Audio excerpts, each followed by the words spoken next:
Shalom everyone! Welcome to Long's Conversation. Ang tanong natin ngayong araw, Pastor, paano ko po malalaman kung ang isang pagsubok ay galing sa Diyos o bunga ng sarili kong desisyon? Magandang tanong yan kapatid, kasi minsan pag may problema tayo, ang automatic line natin, Lord, bakit mo ako sinusubok?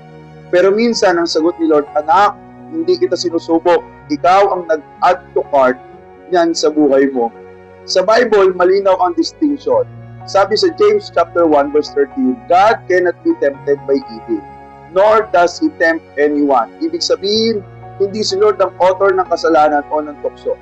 Pero sabi sa verses 2 and 3, sinasabi rin na may trials na nagpuproduce ng perseverance. So may dalawang bagay. Pagsubok na pinapahintulutan ng Diyos para patibayin tayo at problema na bunga ng sarili nating mga choices sa buhay. Halimbawa, si Job, hindi siya nagkasala kaya siya naghirap. Diyos ang nag-permit ng trial, pero may purpose, mas lalalim ang pagkilala niya sa Diyos. Iba naman si Prophet Jonah, inutusan na nga, tumakbo pa. Ayun, kinain tuloy siya ng malaking isda. Hindi iyon random trial, consequence yun ng disobedience. So paano mo malalaman? Una, check the word. Kung ang sitwasyon mo ay direct result ng paglabag sa malinaw na utos ng Diyos, consequence yan kapatid. Hindi trial, correction yan. Pangalawa, check your conscience. May conviction ba ng Holy Spirit?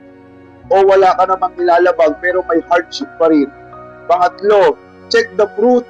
Ang trial from God produces humility, endurance, deeper faith.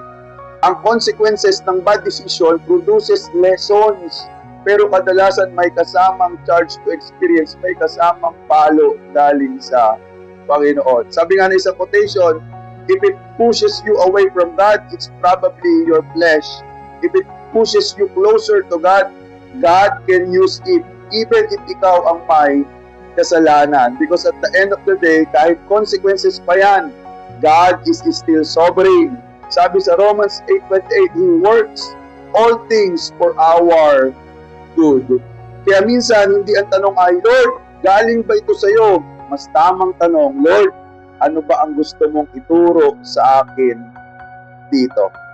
God bless everyone. Nothing is impossible.